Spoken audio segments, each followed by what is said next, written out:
Magandang araw sa inyong lahat mga kaibigan, mga kalingap. Narito na naman tayo sa ating YouTube channel at medyo ginabi yata tayo mga kaibigan pero okay lang yan. Pero shout out muna sa inyong lahat mga kaibigan, mga kalingap. So ito na nga mga kalingap, ang ating topic ngayon ay si Lolo Pedring. Topic natin for today ay si Lolo Pedring. Pero bago yan, shout out muna kay Kuya Bal Santos Matubang, Kalingap Rab, and Ate Edna, at sa lahat ng ating mga viewers. Kaya sabi ko lang na Ate be considerate in Ma'am Mystica Yons, mega love shout out sa inyong lahat. So ito na nga mga kaibigan, kasi nga nung isang araw ay itrinay natin yung IQ ni Lolo Pedring. Itrinay natin yung IQ at talagang kung ano yung intention ni Lolo, para sa ganun ay alam natin kung talagang matalino, kung talagang nag-a-analyze.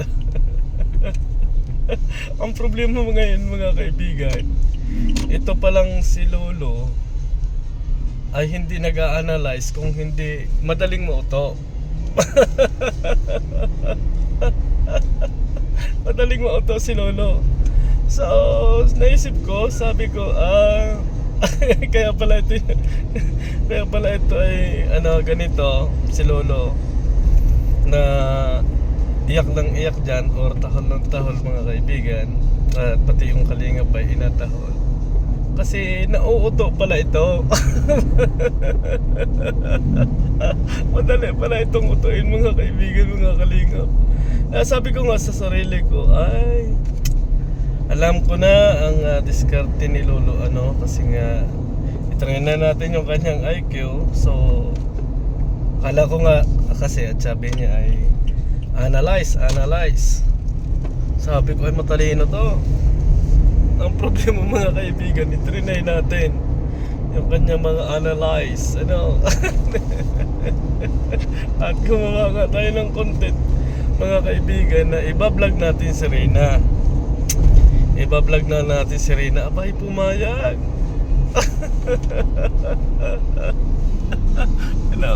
Nauto ko siguro. Sabi ko ay mahirap to, pumayag agad. Hindi raw kami mag-aaway pagka gano'n ang mangyayari. At marami pa rin siyang inasabi dyan sa kanyang YouTube channel.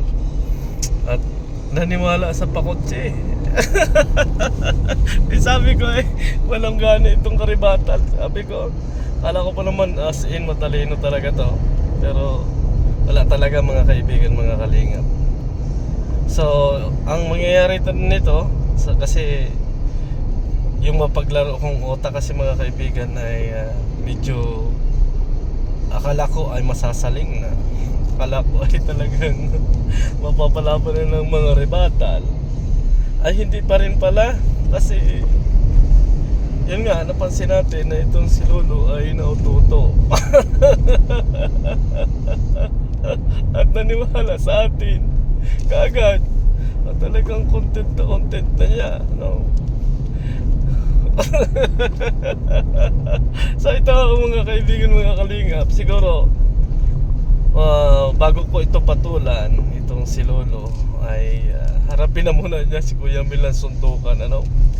Bago ka pumunta sa akin is harapin mo muna yung hamon sa'yo ni Kuya Mel ng suntukan at ng bago kita patulang, kasi masyadong yung utak mo ay lang, parang mild lang, parang papatak-patak. At mukhang madali kang mauto. Hindi lang mukhang mauto, talagang nauto. Kaya sabi ko, bago ko ito harapin, hayaan ko na lang ito si Lolo. Kasi nga baka ito inaano lang ng mga inauto lang ng mga ibang sponsor, inahala-hala. Kasi nakita ko doon sa kanyang mga sa mga comment section niya, sabi, ang galing-galing mo talaga. Tama ako mga kaibigan. Ang galing-galing hindi alam, inato ko lang sila. Diyos ko lang. Hindi ko lang sila eh. Ang totoo sila, ang galing-galing mo. At ito, tawa ko ay. Ang tawa ko kay Lolo Pedring eh. At saka doon sa mga nasa comment section. Ay, Diyos ko, ang galing-galing mo. Akala ko talaga mga kaibigan, mga kalingap ay masasayahan na tayo sa pakikipag-rebuttal kasi sabi niya, matalino. Ay, wala pala. Bakit? Sinabi nito na tinalo nito si Kuya Mel or natakot kay Kuya Mel, sigurado ko, kaya tumigil to. Yan ang ramdam ko, natakot kay Kuya Mel kasi talagang suntukin naman talaga siya ni Kuya Mel. Kaya tinigilan nito si Kuya Mel kasi nga natatakot. Mukha naman kasing nauuto lang ay. Siguro kaya ito ay nagkaroon ng channel ay sabi ng mga sabi siguro ng mga kadikit niya, gawa ka na ng ng channel kasi magaling ka. Baka sumikat ka, awayin mo yung mga kalingap para sumikat ka. Madalit sabi, nadala sa pang-uuto sa kanya, so gumawa ng channel. So itinry niyang inupakan si Hasa, kung sino-sinong mga reactor. Hindi alam, minuuto lang siya ng mga tao na yun. Kasi katulad nito, ilan ang views ko doon sa unang upload ko sa kanya, yung unang live ko, more than 14,000. As in, may kita na yon. May kita yun mga kaibigan. Ang sunod ay more than 7,000 or 8,000 yung views. O, edi, may kita na naman yun mga kaibigan. Ay si Lolo, dahil nauto siya doon sa ng mga tao-taong nasa paligid niya, ay tuwan-tuwa. At akala magaling na magaling siya. Hindi niya alam, pinagkakitaan ko lang siya. Pinagkakitaan ko siya. Wala naman siyang kita. So kung matalino yun at hindi talaga nauuto si Tatay Federico o si Tatay Pedring, ay hindi ito papatol kasi sasabihin nito, nako, pagkakapirahan lang ako ng mga reactor niyan. Kasi siya, kahit sagot siya ng sagot doon sa kanyang channel, as in wala siyang kita doon. So diba, doon pa lang mga kaibigan, medyo mahina na, Oh. Ang nanonood sa kanya dahil sa paninira niya more than 1,000, more than 300 ang nanonood sa kanya. So, kung may katotohanan yung kanya, kung may kabuluhan yung kanyang ang makikinig lang sa kanya ay more than 100. Ay kung sisiraan ko siya ng sisiraan dito sa channel ko, 7,000, 8,000. yung maniniwala sa atin na siya ay totoo. O, hindi kawawa siya. Hello, huwag kang magpauto dyan sa mga nasa paligid mo. Edad ka na baga, sarili ka ng desisyon. Nagkakakitaan ka na ng mga reactor, tuwan-tuwa ka pa.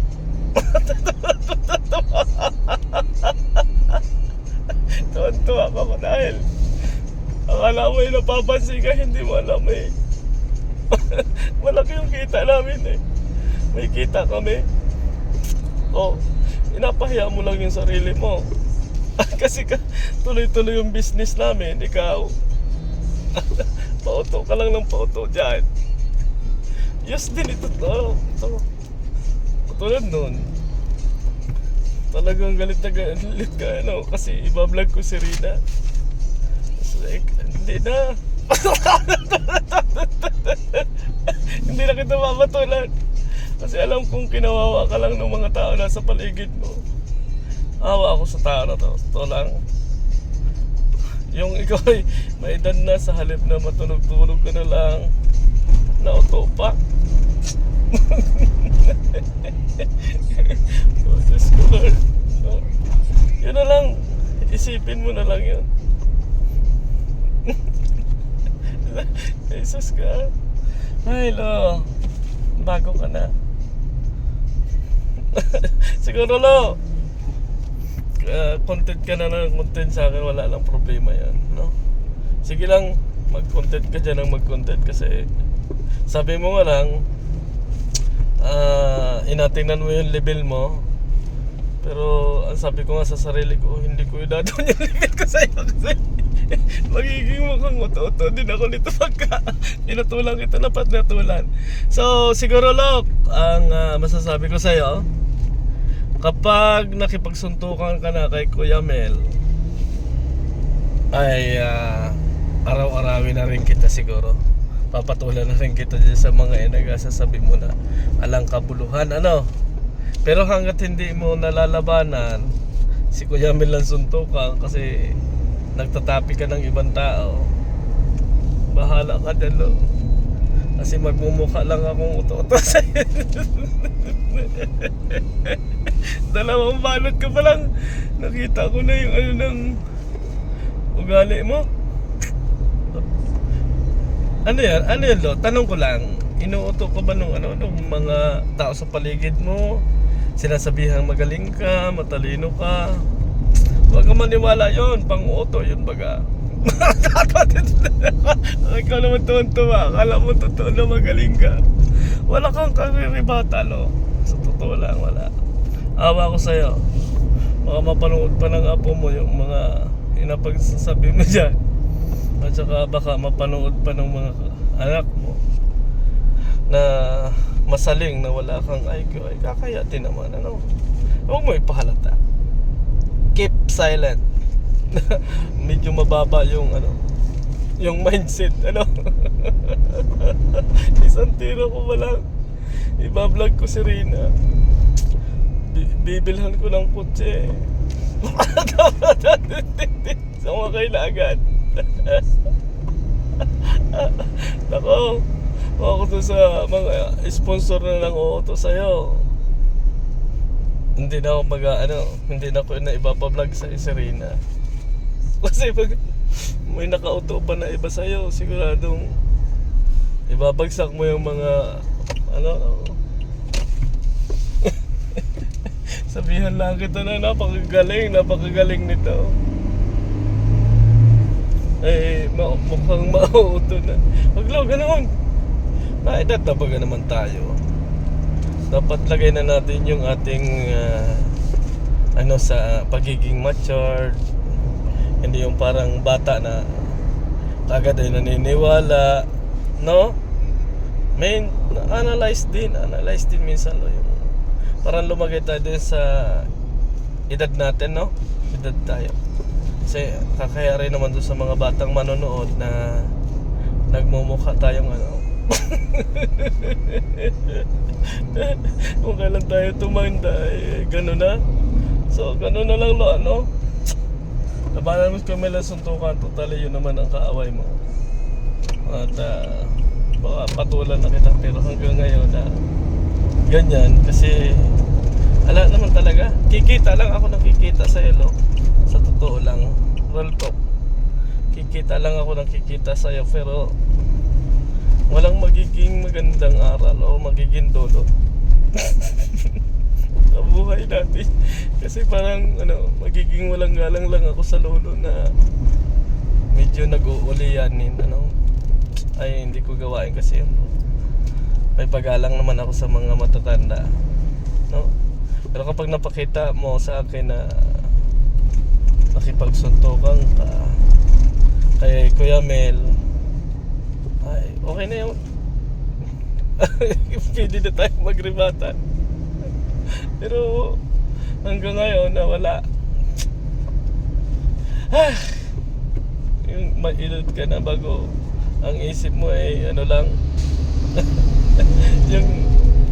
yung isip mo ay naedad ka lang ng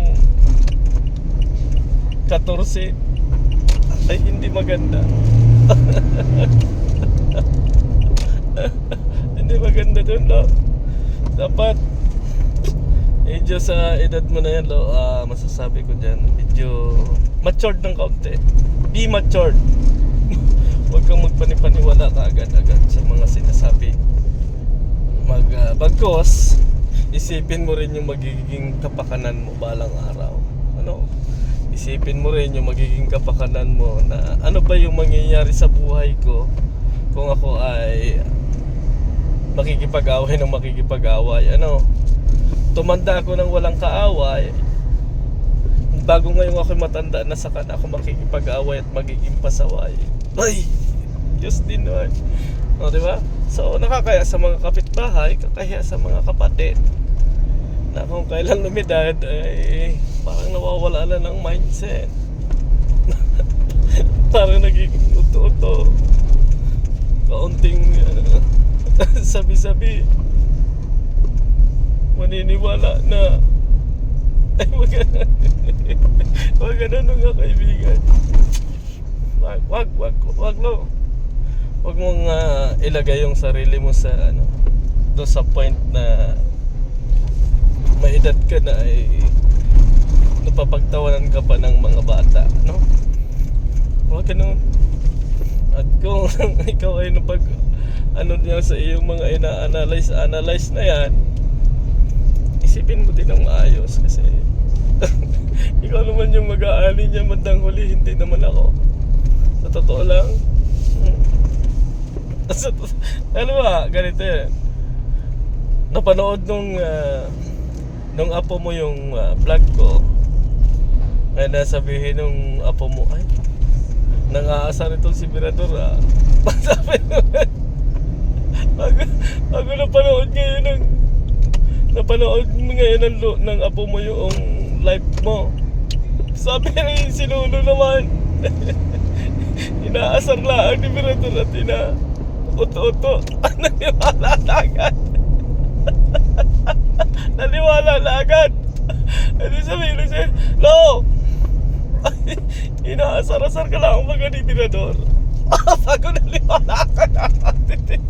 Hindi nakakaya naman. So, wag ganun, Lo. Wag ganun. Wag ganun. Kung magpaniwala dyan sa mga taong nasa paligid mo, promise. Ikaw ang mag-aani niyan, hindi yung mga taong nasa paligid mo. I promise to you.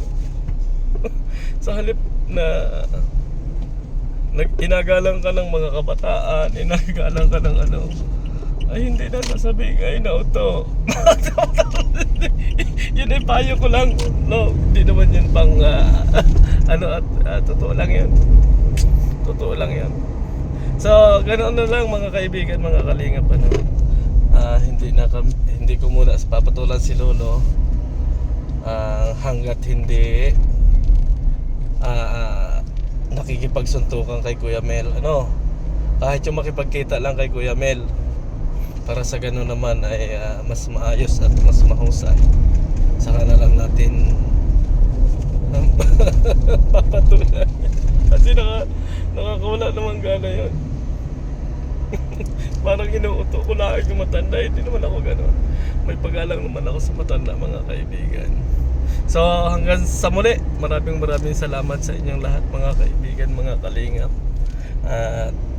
Thank you sa inyong mga panonood, sa ating mga EDC dyan, sa Jong Par 18, sa Danjoy, sa lahat ng mga love team. Mega love shout out sa inyong lahat.